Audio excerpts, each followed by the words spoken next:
Programa Médicos em 3D. Oferecimento Instituto Feminina. Saúde e bem-estar da mulher.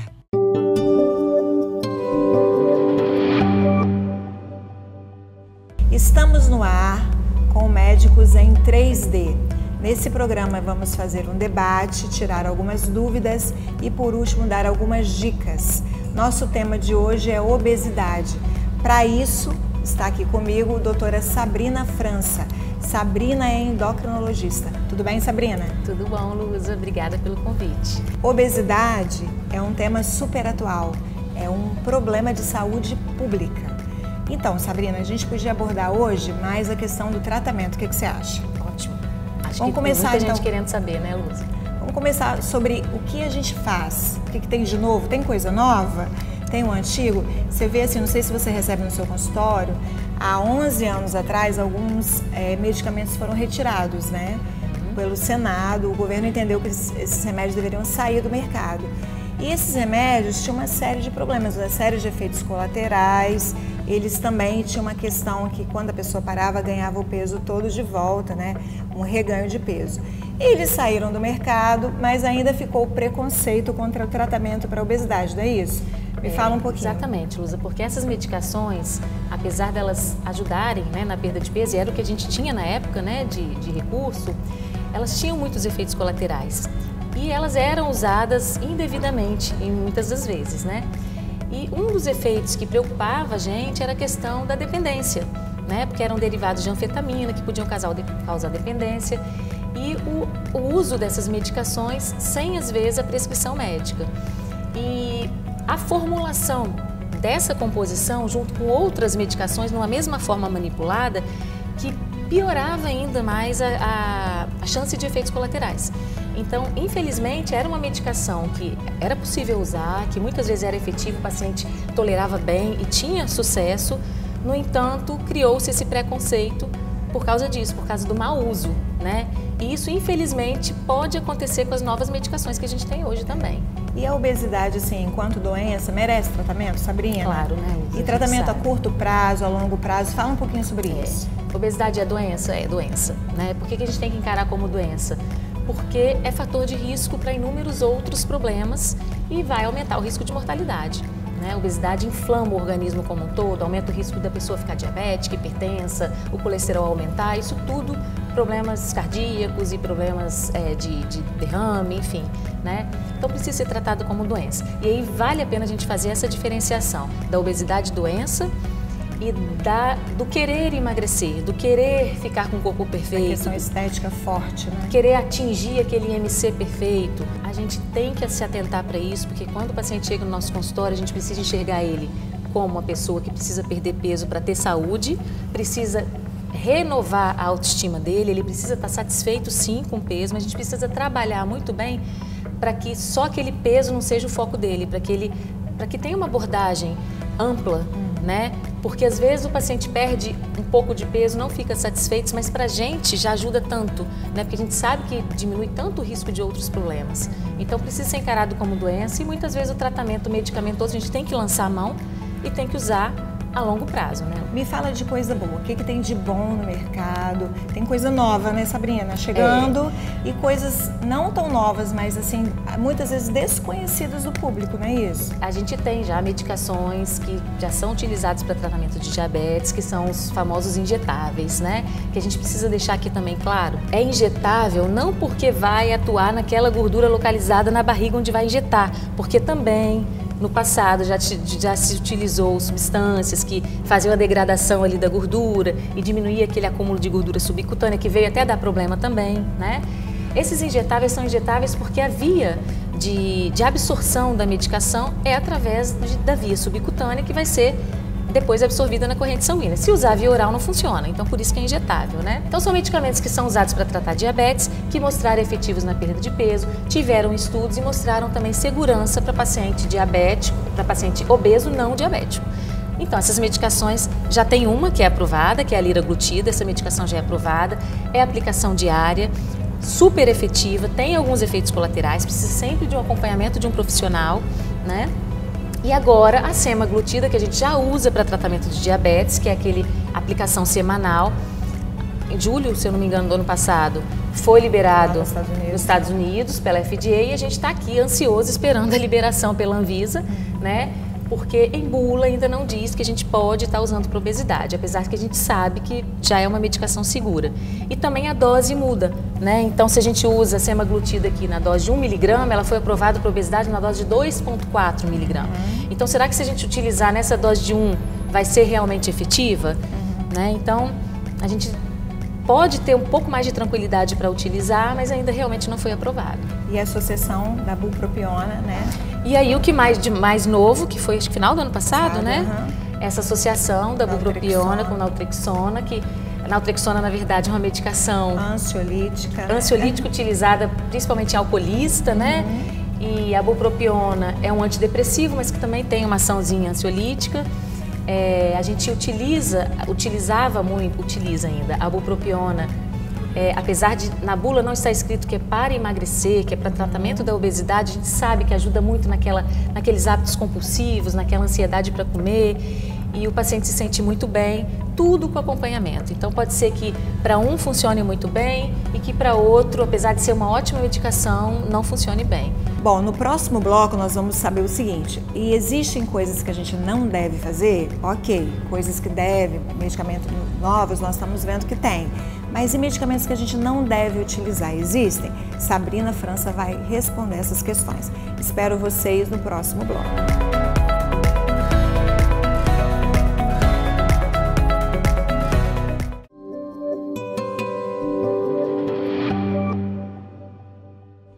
Voltamos com o nosso Médicos em 3D e nosso tema de hoje é o tratamento da obesidade. Nesse bloco nós vamos falar do que a gente não deve fazer. Sabrina, muita coisa errada ou não? Não, nem tanto, né, Lusa? Nem tanto. Mas você concorda que o apelo é muito grande? As pessoas querem muito se tratar e muitas vezes estão à procura de uma medicação mágica. E aí elas procuram o médico errado e a medicação errada. Ou às vezes nem procura o médico, que é mais grave ainda. Mas essa associação médico errado ou ausência de médico e medicação errada, quando junta, pode acontecer um desastre. Pode dar ruim. E aí, fala um pouquinho. Então, isso que você falou é muito importante. A gente vive hoje, infelizmente, uma ditadura da beleza, né, Luz? A gente vive de rede social, de mídia, e os nossos adolescentes, eu acho que são os que mais estão sofrendo com isso.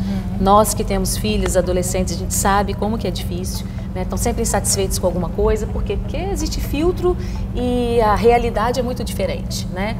E essa questão do comportamento e da autoestima e de como a pessoa se vê, isso é muito importante e a gente tem que estar muito atento, não só com adolescentes, mas com adulto também. As mulheres é o público que talvez sofra mais com isso, mas a gente precisa ter o feeling de perceber o que o paciente está sofrendo ali, porque muitas vezes ele consegue disfarçar até mesmo dentro de casa para a família. E se houver algum distúrbio desse tipo, precisa ser tratado tanto a parte médica quanto a parte também psicológica. Outro dia eu recebi um paciente e ele usou até uns verbos diferentes assim, do português. Ele falou que ele queria performar. Eu falei, nunca ouvi essa palavra na minha vida. Ele falava que ele queria marmitar. Aí eu percebi, né? Eu falei assim, acho que essa pessoa está querendo usar coisa errada. Me fala um pouquinho desses anabolizantes, diuréticos, hormônios de crescimento. E quando a gente fala da questão estética, talvez performar seja o quê? Melhorar a performance, tanto física quanto estética, né? E aí vem o tal dos hormônios, né? A gente tem que ter muito cuidado porque hoje ficou muito na moda a questão de testosterona baixa na mulher.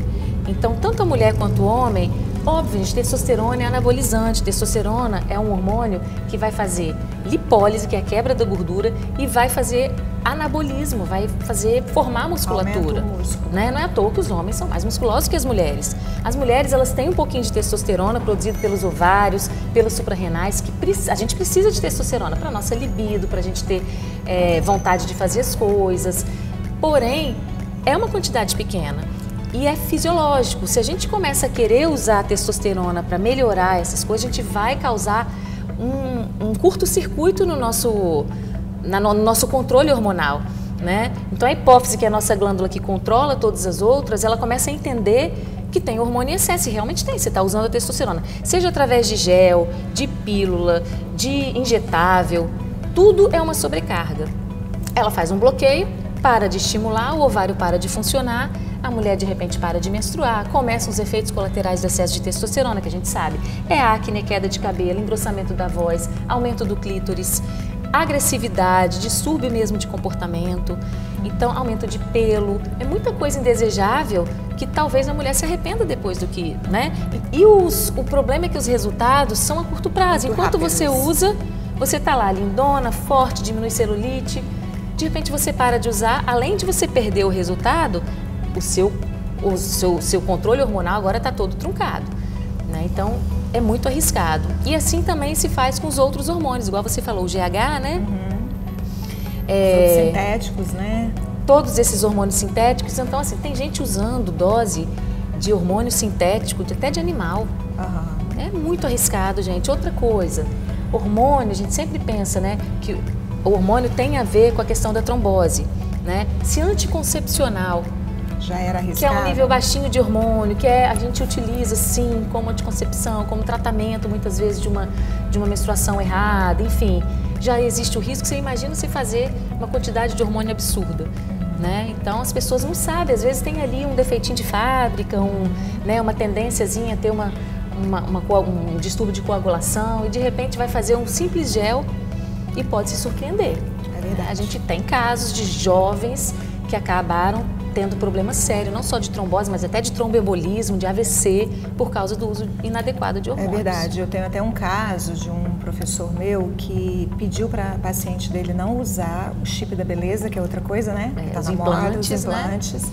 E ela insistiu, porque esse nome chama muita atenção, né? Chip da beleza, quem não quer ficar bela. E ela teve um AVC 10 dias depois. E esse ambiente de academia que a gente tanto pede para o paciente frequentar, não é, Sabrina?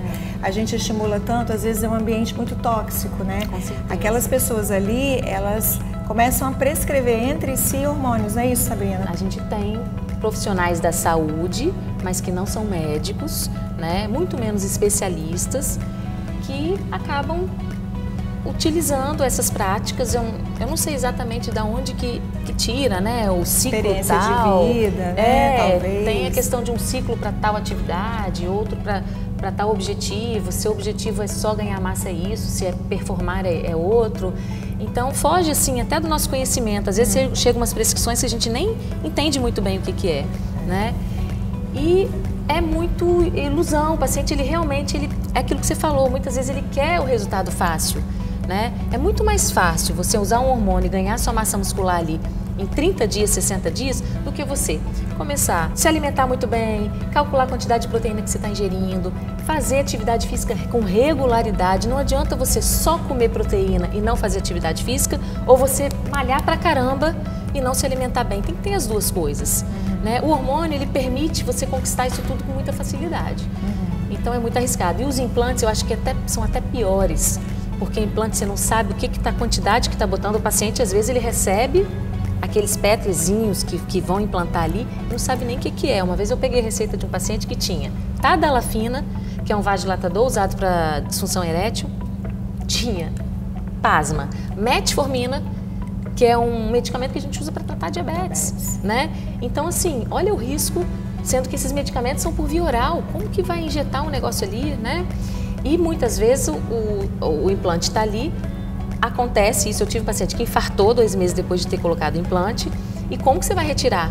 Às vezes não tem como retirar, né? Às vezes é muito difícil. Isso que você falou, achei importante. Algumas alterações são irreversíveis, né? Engrossamento da voz irreversível, aumento do clítoris irreversível. Quem vai mexer naquele clítoris depois para diminuir? Ninguém. Infertilidade irreversível, calvície irreversível. E é esse preço a pagar que ninguém, quando vai implantar, né, o chip, ou vai passar essa testo de boca a boca, ninguém te fala desse lado B, só fala do lado A. E não mostram também, né? Infelizmente, na mídia não é mostrado. Isso vai pra gente, pro nosso consultório, mas não é divulgado. Então, Sabrina, todo mundo que vem aqui a gente pede para deixar uma dica nesse assunto super importante, polêmico um pouco, né? Vou pedir para você deixar a nossa dica de hoje. Se puder deixar alguma dica, eu acho que a gente tem que se aceitar melhor. E eu estou falando para nós também, né, Luza? Porque nós somos seres humanos e a gente quer sempre o melhor, né?